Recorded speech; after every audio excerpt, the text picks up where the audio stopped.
Un nouveau héros est né aujourd'hui, et ce héros c'est toi. Je ne crois pas qu'il y ait de bonnes et de mauvaises personnes, mais seulement de bonnes personnes à la mauvaise place. Et être à la bonne place, quand on est un artiste entrepreneur hypersensible, c'est être bien ancré dans son cœur énergétique. La bonne nouvelle, c'est que l'heure est au cœur sur la planète Terre. Et je sais que toi aussi tu as un cadeau à offrir à l'humanité, un message à partager et une contribution à honorer. Et grâce à cela, tu peux dès aujourd'hui mettre ton cœur au service de ta vie, de ton art et de l'humanité dans les meilleures conditions. Ton message inspirera le monde pour le meilleur et ton cœur montera la voix de millions de personnes. Cette opportunité, c'est ta responsabilité. Alors incarne ce héros que le monde a toujours rêvé d'avoir à ses côtés. Mon nom est Maxime Nardini et bienvenue chez les leaders du présent. Souviens-toi du 5e élément. Tu as certainement, comme moi, eu beaucoup de plaisir et de joie à visionner ce film de Luc Besson, le 5e élément, avec Bruce Willis. Un film assez magique pour son époque. Et déjà l'histoire que il y a un 5e élément, quand même à l'image de cette terre, ce feu, l'air et l'eau, qui sont là, mais quelque part on a besoin de ce 5e élément pour faire que tous les éléments ensemble soient harmonisés en fait et fonctionnent correctement. Et tu observes certainement ça dans ton corps. Peut-être que parfois tu as un excès de feu. Ça se représente par quoi? Ça se représente par de la colère. Tu es en colère, ou tu te sens trop dans l'action, tu donnes trop d'action. Ou peut-être que tu es plutôt dans un excès d'air. Et cet excès d'air, il te fait que tu es plutôt là-haut, et que tu es plutôt dans ta tête, dans les pensées trop souvent. Et c'est difficile à gérer, parce que tu n'as pas d'ancrage. Peut-être que tu as plutôt l'habitude d'être en dehors de ton corps. C'était mon problème pendant longtemps. J'avais un problème, on va dire, d'incarnation. Je n'avais pas envie de m'incarner. Je faisais en sorte d'être souvent dans la tête et d'être souvent, tu vois, là-haut, mais pas tellement dans mon corps, dans mes tripes, dans la vie au quotidien.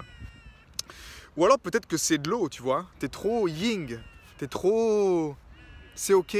T'es trop dans ce côté de... En tant qu'artiste, j'ai beaucoup ça également. Et j'aime jouer justement entre ce yin et ce yang. Tu vois, ce côté yin, c'est plutôt...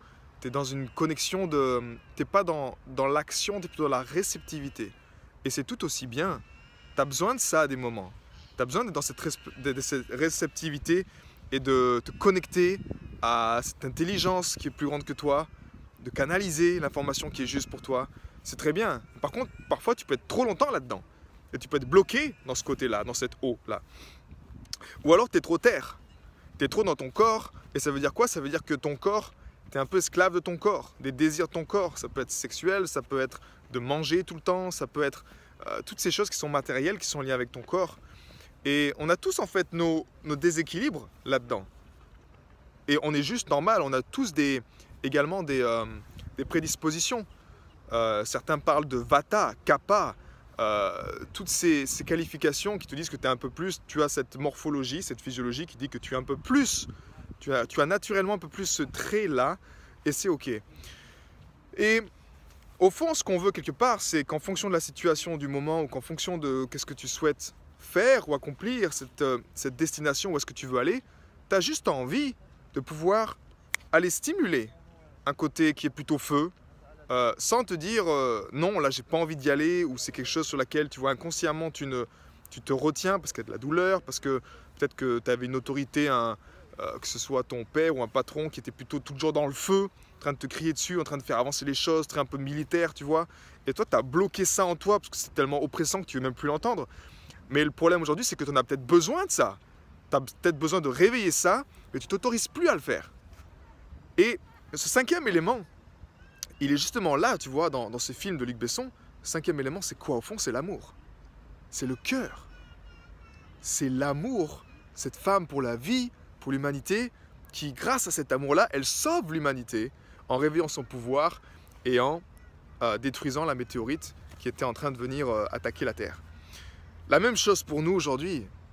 On n'invente rien. Tout est là devant nos yeux au quotidien, que ce soit dans les plus grands films, que ce soit. Mais c'est juste comme si on veut pas l'entendre, on veut pas le voir.